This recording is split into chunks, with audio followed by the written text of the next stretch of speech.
Hi, welcome to the Urban Life YouTube channel. My name is Rivka.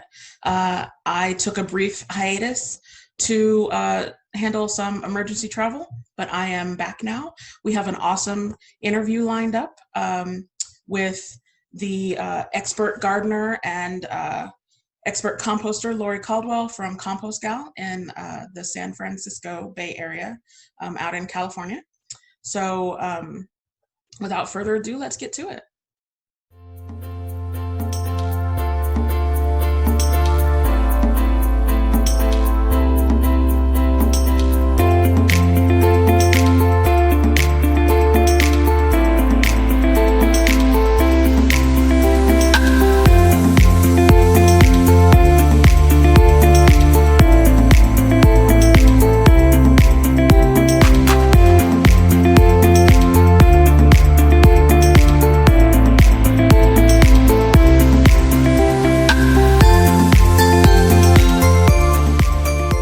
So thank you, Lori, for joining me today.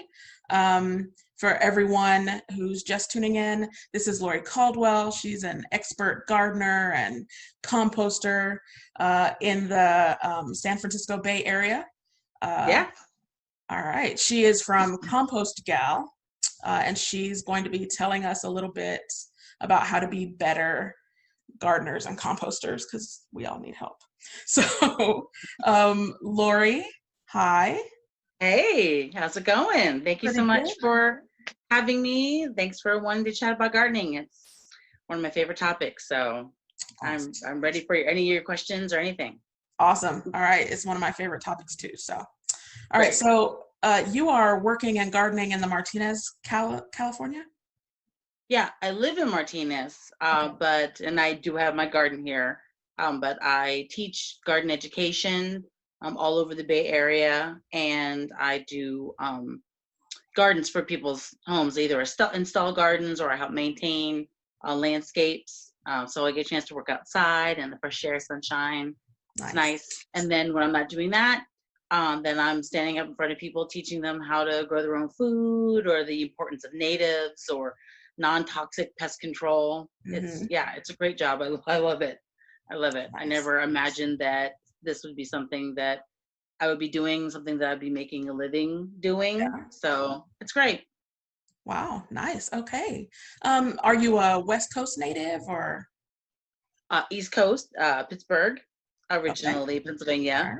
And we just worked our way out west and then to California. And then my parents moved a little further out east. And then I went with them. And then I was like, no, I don't think I can live in the desert anymore. I'm going to move back to California. So I did my 3 years and moved back to California and went to school. Wow. And, okay. all the cool things. I love it. I love it. So that's a huge culture shock from the East Coast to the West Coast.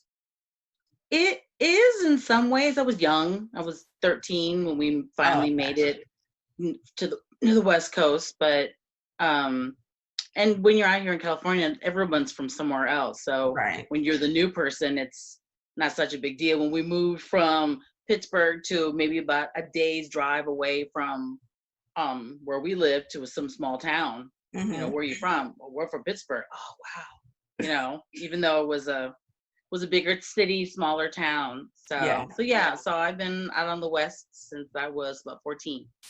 Wow. Okay. So almost a California native. Pretty much. Almost. I think pretty much for the most part, even though people still say they can hear my East Coast accent, but. Well, yeah, I heard it. That's why I asked, but Oh, see? I don't even know that I have it. It is there. I am familiar with that accent. Oh, right on. Okay, good. I'm glad I still have it then. Yeah. So what sparked the interest in composting and gardening? Well, gardening has always been part of my life in some way or another. Both sets of my grandparents were both big gardeners. My grandpa, huge tomato guy. So when I was young, I would help them. I would help my grandmother, who had this huge plot of land that she would grow tons and tons of food. And she was really interested in canning and sharing. And stuff like that. And so my parents had a small garden when I was a child as well. And then as I grew up, I started, growing stuff on my own. And I didn't really know anything too much about compost or composting until I decided to go back to school to get my education. I went to school at San Francisco State, and a girl in one of my classes was talking about taking this program called the Master Composter Program. And they were offering it, the city of the county of San Francisco was offering it to county residents. I lived in Alameda County at the time, so I figured, why not check and see if maybe they had it? And they did. And so in 2006, I participated in the Master Composter Program. It's no longer in Alameda County. You still get to see little smatterings of it here and there, Contra Costa sometimes, or in the South, on South Bay. But yeah, it was just great to talk about composting, basic and worm, with the idea of just being able to learn about the science of it, how to do it, how to troubleshoot it, and how to teach it as well. And part of the program was an outreach project, and where you needed to teach people how to compost and what the benefits and how to do it. And it was great. And I left that project, went back to school, and I was looking for an internship for with the same organization, Stop Waste, that was hosting the Master Composter Program. And they were looking for an internship, somebody to answer questions on, at the time they had a compost helpline.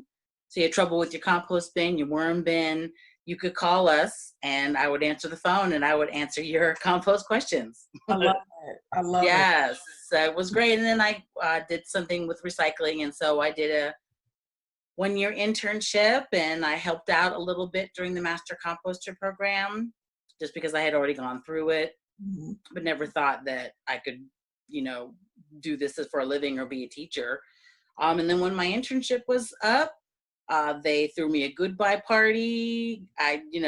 People took me out to lunch and all kinds of stuff, and it was wonderful. And 2 weeks later, I get a phone call from the program manager asking me if I'd be interested in doing some teaching. Wow. Yeah. And so I started helping out teaching. We used to have these 3-hour workshops on how to grow food or how to build healthy soil or all kinds of stuff. And so I started helping, and then I became a contractor with them in 2007. And I'm still with them. I'm one of their educators, and I go to different places all over Alameda County and talk to people about how to compost or how to grow food, and how to divert food waste from the waste stream. It's great. I love it. And at one point around 2012, I figured if I could do it for Stop Waste, I could do it for other people. Right. And that's when I started my own business. And so now I work from all over. And I go all over in community gardens and libraries and garden clubs, and I talk to people about sustainable gardening practices. Awesome. That's excellent. That is. Yeah. What a story. Wow. So you are a true testament to seizing opportunity. Then. Yeah. I mean, yeah, definitely. It was great. And like I said, it wasn't something that I thought that I would ever, if I were to go back, even right before I started Master Composter, or even when I was young, I never thought that was on my list of things that I would be doing with my life. Yeah. But I'm glad. I'm super glad, because like I said, it's not work for me. You go and you teach, and the subject is always really awesome and new, and and you get those aha moments with the people that you teach with, and I built really some great partnerships and great friendships, stuff like that. So yeah. Nice. Awesome. I love it. Yeah, it's great to do things that you love and get paid for them. So, yeah, that's I find that to be kind of rare. Right. I find that to be kind of rare. So I just count my blessings every day, and just just keep moving forward, and and do that, and try to do that good work. Awesome. Try to how should I say it? They contribute to society. I figured this is how I can one of the things I can do to contribute to society. So Nice. I think growing food's important. I think it's kind of one of those lost things that a lot of people don't do anymore, or they think it's this kind of bougie, expensive project. And it can be. Oh, you can Oh, go full yeah. bore. You can totally go full bore. Mhm. But it doesn't really have to be. You can do it on the cheap. There are a lot of free and low cost resources. There's a lot of opportunities to recycle materials to use in your garden safely. So, and that's Yeah. always a big factor for me because I Yeah. want it to be accessible for everyone. Absolutely. Absolutely. Yeah. That's kind of a nice segue to my next question for you. Um, so why is it important to grow and be sustainable? Well, to me, and of course this is my own personal thing, I think it's kind of important to be able to know where your food comes from. Now I grow things like food, I have fruit trees, I have annual edibles, like right now we're doing tomatoes and peppers and stuff like that. But I'm also starting to grow medicinal herbs, things for, we get a lot of wildfires out here and I work Right. outside a lot. So I do things like chamomile or mullein, and Mhm. I'm growing comfrey and calendula to make salves out of. And Yeah. there's a lot of ownership. There's a lot of power kind of in that, Mhm. just knowing that I can go to my backyard, I can pick a handful of tomatoes, I can bring them in and I can make a whole host of things. I can make pasta sauce, I can make salsa, I can just cut them up and put them in the salad. And it's about as local and short drive as Right. you could possibly get. And there's a real sense of accomplishment. Again, because if you can do this kind of on the cheap side, then your costs are going to be way cheaper than it would even be to go and buy it at the store. In Absolutely. many cases, a tomato plant's going to give you one tomato plant's going to give you tomatoes, hopefully all summer. Mhm. And that's just one plant. Yeah. And then The of things course, you can. seeds. Yeah. So, I think it's good to do it sustainably, just because it just ends up being kind of easier, to be honest. I've never been a big proponent or a big user of fertilizers and chemicals, so I'm not really coming kind of from that world. Mhm. But it's been my understanding and my experience that it's a lot easier to do it. If I can kill weeds and cracks using vinegar and Epsom salt. So it's not going to harm the soil. It's going to do exactly what I need it to do. And I'm there in the presence of it, and it's not going to harm me in any way. I may smell like a pickle for like half an hour, but Yeah. other than that, so it's helpful to me as well as it's helpful to, keep the soil healthy. That's one of the most important things that I always talk about when I teach is soil health and building healthy soil. Those two things are super important um, to keep our plants healthy. If you keep the soil healthy, it's going to keep the plants healthy, and then they're going to give you more flowers or more fruit. They're going to take in more carbon. It's going to be there's a lot of benefits to it. Nice. And those chemicals, they cost a lot of money too. Again, trying to, kind of stay on the, I don't want to say on the cheap side, but kind of on the cheap. I like to save money. So I like to use things like coffee grounds that either I get from like my local, coffee house, or go to Starbucks, or things I have on my kitchen counter, eggshells, and I make my own compost, and these things that you can do to reuse a lot of items that you may already have at your house, save you a little bit of money. And again, they're not going to be harmful to the soil, to the water, and to ourselves as gardeners, which means you're going to end up with a much healthier plant, more nutritious fruits, Mhm. stuff like Yeah, definitely. Yeah, we are definitely going to circle back around to recycling that. of Sure. things a little bit later. Um, so changing track a little bit. So how is it teaching and working in your area and in this field as a Black woman? Well, the teaching part has never been, I don't think has ever been an issue. Mhm. I'm not sure why. And I'm not sure if anything that is happening, it's either happening off, pretty much off screen that I can't see, or just people are like, well, no, I'm not going to go to her, for A, B, or C. But I always get pretty good responses from the people who I do face-to-face teaching or even Zoom teaching. There, as a gardener, someone who goes out to people's yards, I've had to have some conversations with most of my clients. There's situations where I have a client where my only access to their garden is I need to climb over a wall. And so before she hired me, I was like, I would really appreciate you just go around and tell your neighbors that you just hired a new gardener, tell them that I'm Black, just be very honest, straightforward. I've had to have several conversations with that, and it's surprised them. Of course, it was no surprise to me. I've been in situations where I've worked by myself, and I've had cops ask me what I'm doing. I've had neighbors, ask me why I'm there, stuff like that. It's never been severe, but it's still something that you kind of have to live with a little bit. Yeah. And be aware of.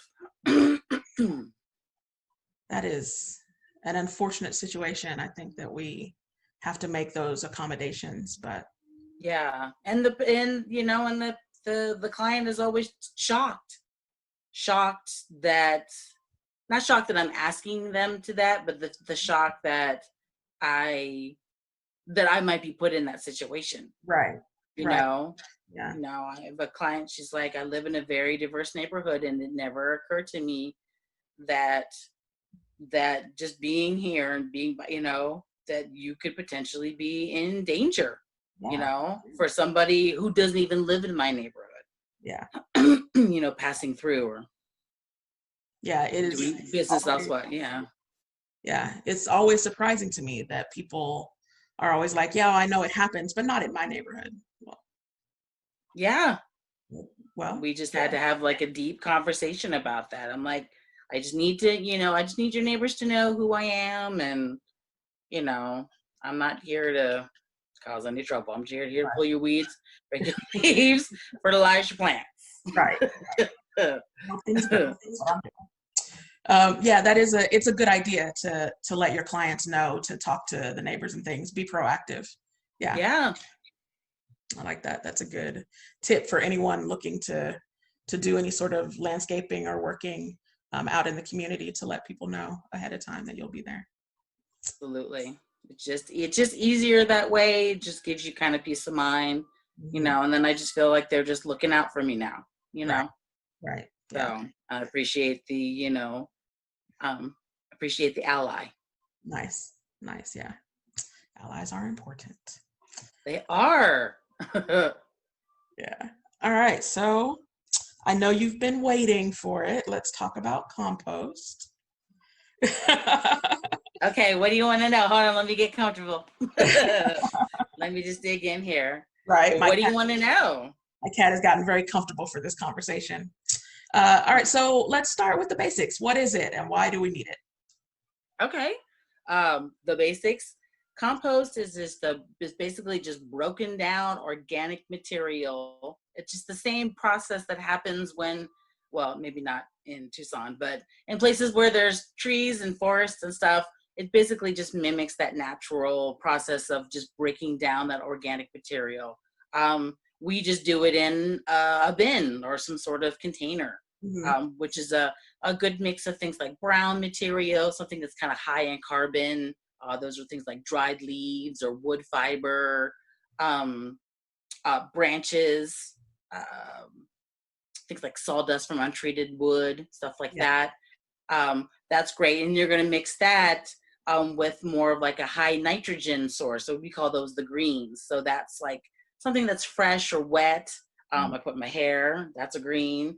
Coffee grounds, tea bags, fruit and vegetable peelings, those herbivore manures. So, chicken, guinea pig, goat, cow, horse, all those kind of things go into a bin. Something that most likely has a lid, especially if you're going to be incorporating something like food scraps.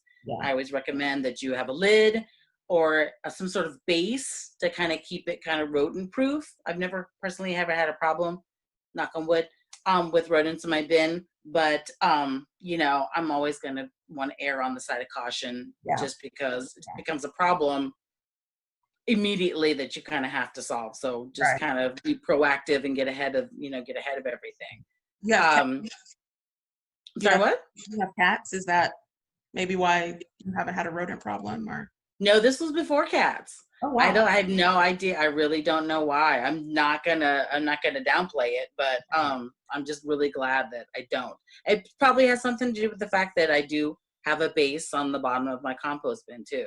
Nice. So and then I'm gonna add air and water into it, and then eventually it's gonna break down and become this great soil amendment. And so when you're talking about kind of plant nutrition, kind of our top three nutritional elements are nitrogen, phosphorus, and potassium. Right. And so if I'm a bone meal, I'm going to be higher in phosphorus. That's the second number. If I'm blood meal, that's higher in nitrogen. That's going to be the first number. But if I'm just plain compost, I'm going to be a 1-to-1-to-1. So compost is kind of like the great leveler. It kind of brings everything back up to neutral. It brings the pH kind of up to neutral. It brings kind of that nutrition back from, you know, after all those nutrients being pulled from the soil. And so it's great. Plus it has the capacity to hold on to water in the soil a lot longer, as well as it's, here in California, we have a couple options for soil. We have clay soil, which is really hard, compact, hard to get through. Compost is going to open that up and allow water to drain a lot easier and get further down in the soil profile. Here in Martinez, we have sandy soil, the complete opposite. So I have to water and amend a lot more often, but compost is going to help you kind of clump those particles together so they can hold on to water and to nutrition a lot longer. So, and just compost is great. So I make basic compost, which is mostly yard waste. And so of course then food scraps. And then I also compost with worms indoors. I have a couple of worm bins inside, and that's mostly just food scraps. Yeah. And that comes out to be more of like a fertilizer than a soil amendment. I can use basic compost in any kind of configuration with soil, you know, 50-50, 75-25. But when it comes to worm castings, you're going to treat that more like a fertilizer, and you're going to use maybe no more than like 20% for worm castings to your soil, 80% of your soil, because it is kind of intense. Yeah. And unlike basic compost, which is that neutral, that 1-to-1-to-1, worm castings are generally higher in nitrogen. So they're great for starting seeds. They're great right now, especially as we're transitioning to our fall crops. It's great for anything that's mostly all leaves or all stems. Nitrogen worm castings are great for that. So all your kale and chard and lettuce and spinach and celery, onions, all that stuff will be really benefited from the use of worm castings and compost. Excuse me. Okay. Nice. All the good stuff. Right? Oh, gosh, you covered so much. I don't know. No, I have no promise. So what should you not put in compost? You talked a little bit about the things that go in it, like the brown layer and the green layer, and then you know, more brown. So what shouldn't go in compost ever? Sure. When we're talking about things like manures, you're definitely going to want to avoid things like cat or dog or tropical bird. Compost bins, or a home compost bin generally doesn't get hot enough to kind of kill off any pathogens. And with cats, it's toxoplasmosis. With dogs, it's, or even birds, it's E. coli. So unless you can get your bin up to like 140, 150 degrees, those things won't get burned off, and then in turn be introduced into your garden, which you definitely don't want to. I avoid things like meats, grains, anything that's kind of oily or grease. The bulk of the compost critters that are in a compost pile, they all breathe through their skin. So to be coated in oil would definitely suffocate them, especially things like worms, which are super important for any compost pile, whether you're introducing them or you're just providing habitat for them that makes them want to show up. Right. So breads and grains, cooked foods, You want to avoid any kind of toxic plants Mhm. or toxic wood. Like I wouldn't put like a treated pallet or a Duraflame log or anything like that in my Yeah. compost bin. You just kind of have to think about where eventually it's going to go. And again, the temperatures are not going to get that Yeah. hot. I usually avoid putting weeds in there too for that same reason, just for the fact that the temperature doesn't get hot. But if you find yourself kind of low on greens, sometimes I supplement. Sometimes I'll just go to my local coffee shop and get Yeah. get some coffee grounds to kind of help supplement whatever else I don't have enough of. Mhm. Okay. Okay. Um, so let's talk about the heat in a compost bin then, since you've brought it up a couple of times, and I know I've seen like piles of compost steaming. Um, Sure. so the microorganisms in the compost pile will create the heat for themselves, or is that something that you have to add? Yeah, it does it on its own, especially if you have that balance of browns and greens. Mhm. The idea being that if I put in 4 inches of brown material and I put 4 inches of green material and I put 4 inches of brown material on top of that, um, and make a hot enough pile, a hot pile, usually about a cubic yard or larger. Mhm. Cubic yard's probably your kind of standard kind of backyard household kind of size. Yeah. If I can get it that in the deep center of the pile where those greens are, that's where the bacteria are starting um, to eat and populate. And as they start to grow and their population starts to grow, they generate the heat. Right. So I always recommend that you put a compost bin, if you can, in the shade as opposed to putting it in the sun, because the Mhm. heat that's generated is generated from the bacteria in the center of the pile, not so much about the kind of ambient temperature or the fact that you have a black um, bin that's kind of holding on to the heat, and Right. that could actually kind of be detrimental. That can dry out the bin, which is going to slow that bacteria growth Mhm. and um, and then slow down decomposition of the pile. That makes sense. Okay. I mentioned to you briefly when we very first started talking about doing this that I have attempted composting in the past and it has failed miserably. Um, and so And I, why is that? What do you know? Well, why? Let's troubleshoot well, I it. think what happened was it was just too hot. I live in, Tucson, Arizona, and so uh, it regularly gets to like 112, 115, sometimes 100 yeah, plus. And even in the shade. And so, yeah. do you have any advice for people composting in like the deep desert or even in cold climates, like, up north where it snows 6 months out of the year? Right. Well, for the ones that are cold, I mean, build your pile and then do have a couple options to kind of keep it warm. I've heard of people putting bales of hay or straw around their compost bin just to insulate it. It's still going to get cold, but it may not be so cold that it's going to really slow things. Things will slow down in the wintertime.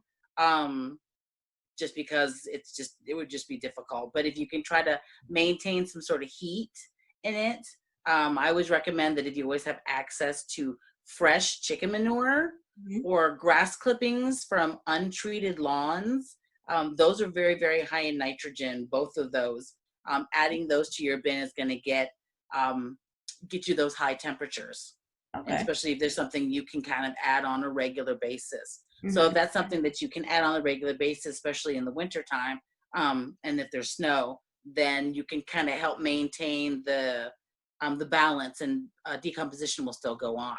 Right. For your hotter climates, um, I've got a couple of recommendations. My mom had a one of those compost tumblers. Uh-huh. Because if your soil is like hers, is your soil kind of sandy? Oh yeah, it's desert. Yeah, Yeah, it's super sandy. Mhm. So it broke, but it has like a door on top and it had a door on the bottom. So we just took it off the frame. Uh-huh. I buried it in the middle of her raised bed area. I buried it probably about 4 or 5 inches in. Took the door off, and then Right. we just built a compost pile from there. With the Oh, benefit being that every time she waters it, that nutrition is able to kind of go out where all her plants are. So because it's so sandy, it's like a direct kind of injection of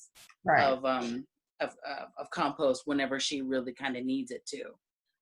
But if you don't have that as an option to put it in the middle of your bed, then I'd probably recommend taking some irrigation tubing, and I would set up irrigation to the pile.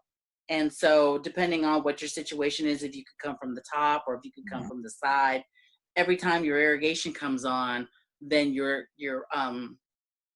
pile gets watered. So that way it's always going to be constantly, because the drying out, that's what's slowing down decomposition. So if you can still keep it moist, and of course, feed it, you can still keep it pretty active. Okay. And it's still not going to get hot enough to kill things off. It still may. You may have to check. You may have to, if you haven't invested in a compost thermometer, to determine. It would be easy. It would be easy to find out. Just stick it in there and see how hot it is. Yeah. But it probably, because of the temperature outside in Tucson, it's going to be more dry than hot. Okay. Yeah. That makes sense. So water will help kind of keep that going. Okay. It's good to know. Now I have to go find some stuff to compost with. Right.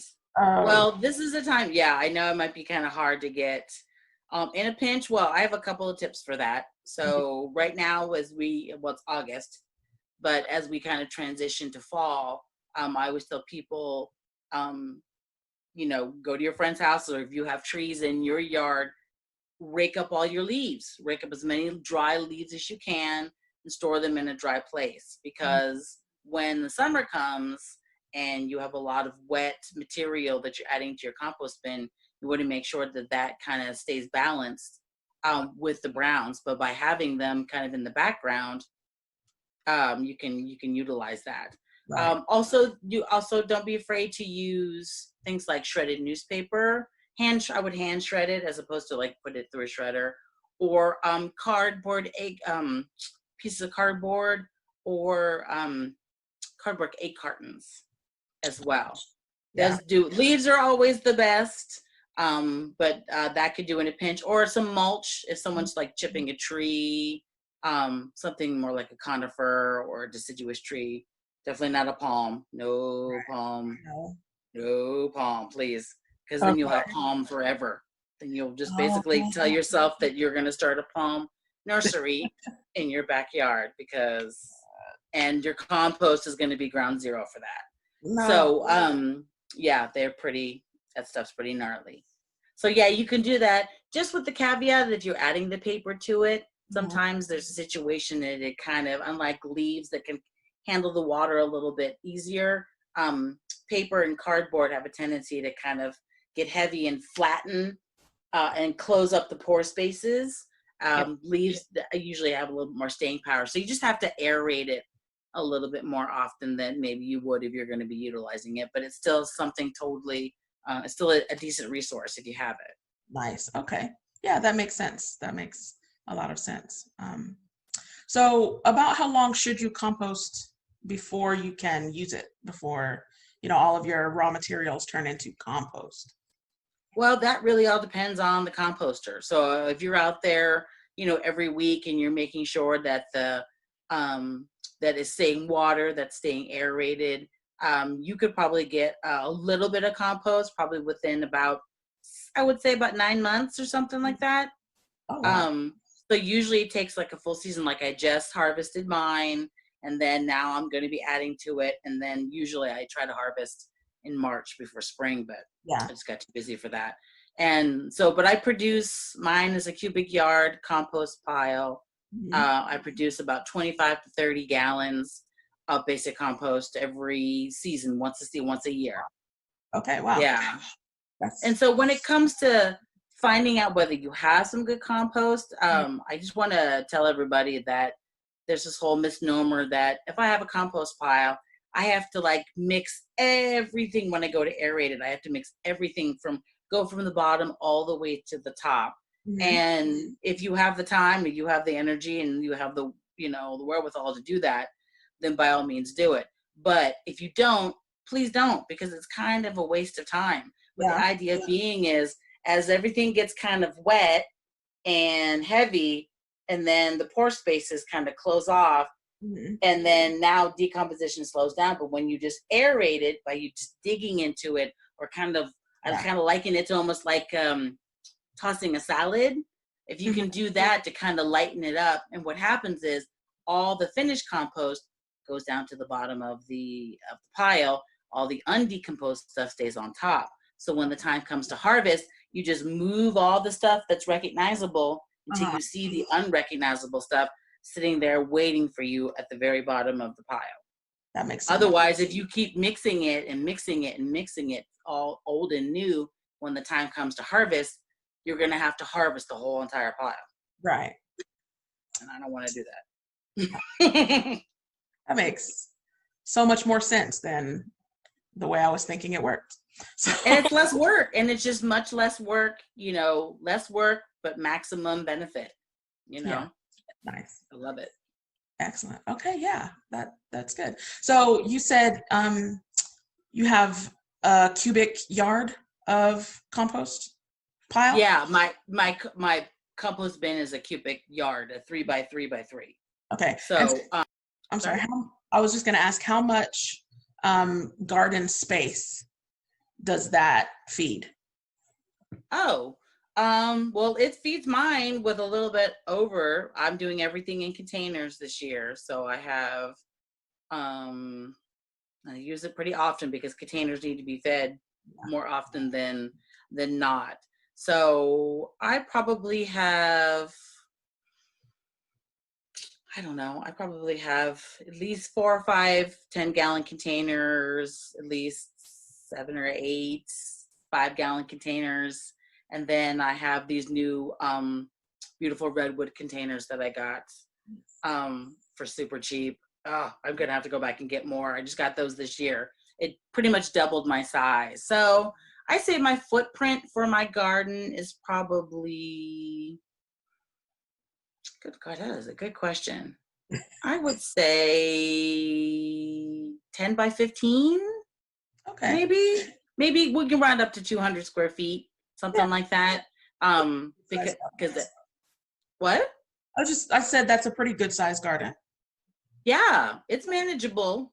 It's manageable because then I still have to maintain the compost bin and take care of my worms and, you know, work and everything else. Okay. So I've heard about worm composting. Is that, like, do you just add worms to your compost pile, or is there something special you have to do? It's definitely a separate process. You can have a worm bin indoors or outdoors, but it's more of like a closed system. So there's going to be air holes, of course, because the compost critters need to be able to breathe, of course. Right. But other than that, the bottom itself is solid. And for me, I just have I won a worm bin at a raffle. It's probably about 12 inches deep. Okay. Maybe about 14, 15 inches wide. And then, but my first compost pile, worm bin, I started back when Master Composter, is a Rubbermaid tote. It's just a regular toter. It's gray. It has a lid on top of it. I got it from Target. Nice. I just drilled some holes along the kind of the top little, where that lip is. Just drill some holes along the top edge. And then I have to buy some worms. Red wigglers are the variety. They're the kind that kind of exist in nature. In the my little forest story where I pull back the leaf litter. These are the types of worms that you're going to see. Their main responsibility is for helping eat organic material and breaking it down.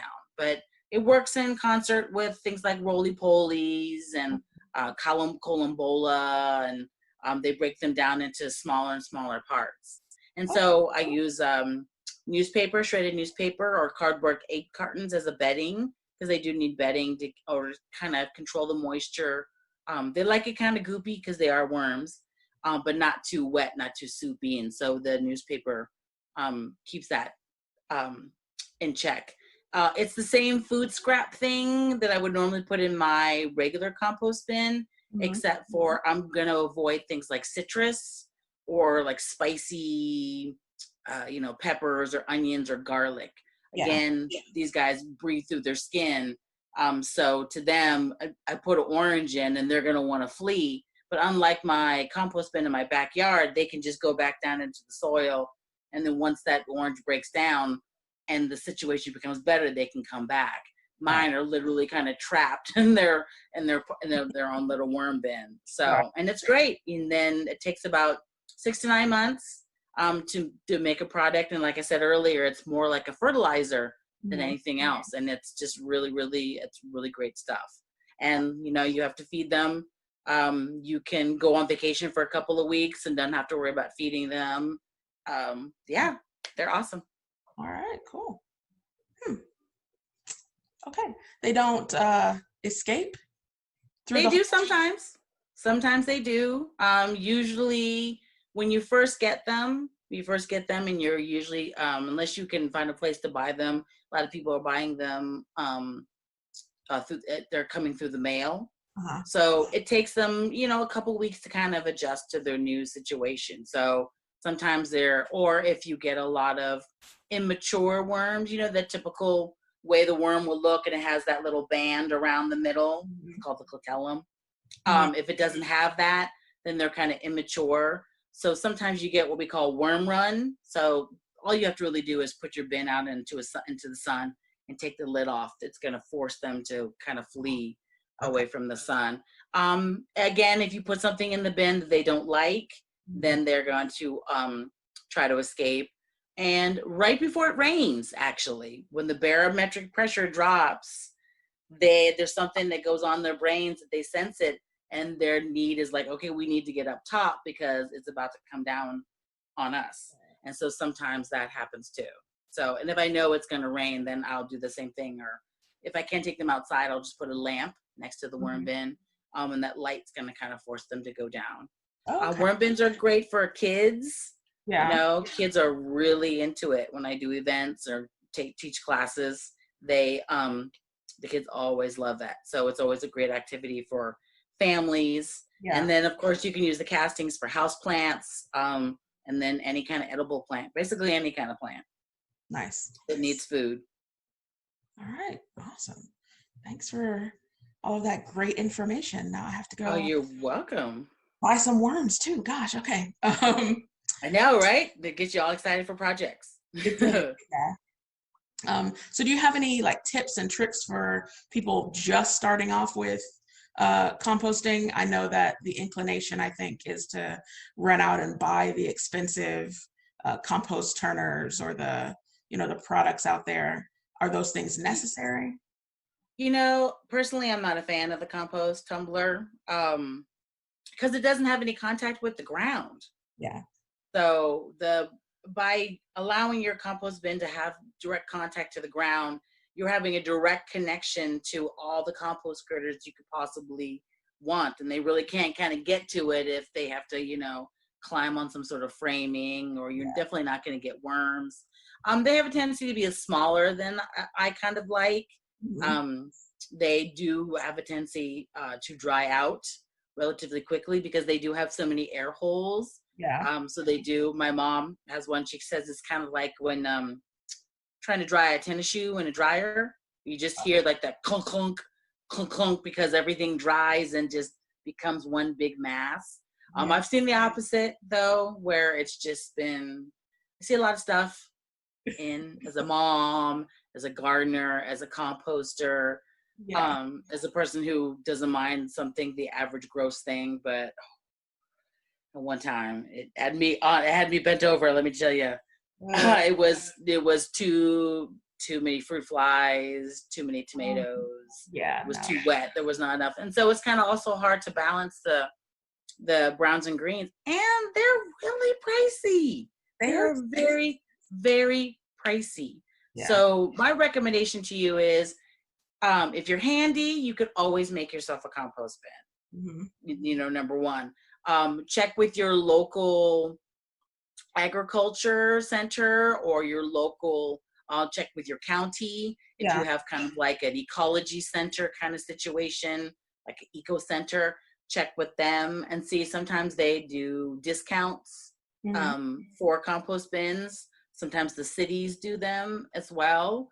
If you're handy, you can build one using reclaimed wood, or and I would recommend 1/4-inch hardware wire for the sides, or definitely for the bottom. Yeah. It's always going to need a lid. If you're just going to do something like, say, you're just going to do horse manure and leaves, then you really don't even need a bin at all. It's usually when you start to incorporate things like food scraps is when you need to kind of take into consideration that it might need to be kind of rodent resistant for sure. But if you, like I said, if you're just doing like leaves, or you're just doing manure, or you have leaves and grass clippings, as long as you're neither one of your browns or neither one of your greens is food, you could just do that at open pile, or just take some chicken wire or make a frame. It's really simple. And the recipes, browns and greens, water and air, Wow. regardless. All right, cool. So I have one last question about compost. Okay, right on. But I guess it's not technically a compost question, but I have heard that the great thing about rabbit droppings is that they don't need to be composted before you can use them. Is that true? That is true. My biggest concern sometimes is, if I would say if they were fresh and you got them kind of right away, then yes. But oh God, how do I say this that doesn't sound totally gross? Because there's going to be some solid material, right? And that you can see for sure, definitely. But there's also liquid material, but you don't know how much liquid material, because the bedding and or the solid materials kind of soaked it up. So Mm. my biggest concern is always going to be there might be a little bit too much nitrogen in it. But if it's like you just kind of cleaned out the bunny cage and, then you know something is happening, I would probably pull that, separate the bedding from the solid stuff. And yeah, absolutely. They say guinea pig too, but Oh, definitely not chicken. yeah. A lot of that stuff you definitely probably want to compost, just because you're trying to kill some seeds, Mm. and then just a lot of bulk there that it's always good to compost. Yeah. Okay, awesome. Thank you so much. Sure. I did you sent me a link to the how-to video from Stop Waste. And so Yeah. I am definitely going to link it here because it had some awesome information that kind of goes more in depth about. Great. Yeah, we do a lot of videos. We're going to be doing some more um, coming this month, just because we're really focused on the use of compost and people making their own compost. Mhm. As far as, we're in California, so even though we're not technically allowed to say the word drought, we're in a drought state. And so compost is going to be key for any kind of gardener who's trying to keep anything to hold on to water a lot longer. When you use Yeah. that in combination with mulch, all the more better. You get to kind of double up on that. Compost has also just been really, really key to helping us fight climate change. Just so if you're, even if you have a lawn and you're going to put compost down, or you're going to mix it in with your planters, or if you're doing large landscaping projects and you're using compost, you're actually going to be pulling carbon out of the atmosphere and putting it into the soil, where it's going to be held there. And as long as you keep those practices of, not really disturbing the soil, or, of course, killing it with chemicals, that carbon is going to stay. And so they've just been touting that compost is going to be the cure to help us with global climate change. That's even more reason to do it then. Absolutely. Absolutely. Nice. And that you can go out and buy compost. I always tell people, if you're trying to do big projects, or you just get inspired and you want to use it, if you can, try to buy it in bulk, even if they have to bag it for you there at the site, because you want to be able to touch it. You want to be able to put your nose into it and smell it. It should smell sweet. It should smell kind of earthy. It shouldn't smell off, or shouldn't smell like ammonia. Things like that just mean that it hasn't been completely decomposed. And why not being a benefit, it could actually be a detriment to your plants, because it's going to force a lot of nutrients to kind of get absorbed and robbed from the soil because of this non-decomposed product. Right. So That makes sense. Okay. Okay, well, thank you for chatting with me about composting. Um, Absolutely. this is part one of a two-part video series, I guess, with Yeah. well. And so before we end this part one, do you want to tell people how to find you? Oh, sure. I'm currently working on a website, but you can find me on Facebook and Instagram. Just look up Compost Gal, and I'll be there. Nice. All right. So we'll sign off on part one here. And then don't forget to check out part two in about a week. And we will be chatting with Master Gardener, Lori Caldwell with Compost Gal in the San Francisco Bay Area, talking about container gardening. Hello again, everyone. Once again, thank you for joining me here on the Urban Life channel. Once again, that was Lori Caldwell, founder and owner of Compost Gal, working out of the San Francisco Bay Area in California. She was kind enough to give us some excellent tips and tricks on how to be better composters. I will post all of her links below so that you can go check out her Instagram and her Facebook.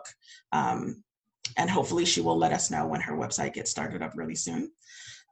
Don't forget to join us for the next video in this two-part series where Lori will be talking to us about container gardening. Once again, a little bit about compost and how to container garden in hot climates. Don't forget to like and subscribe if you appreciate the content. Don't forget to click the bell to be notified of all of our future videos. And until I see you again, be well, be blessed, shalom, and ma salama.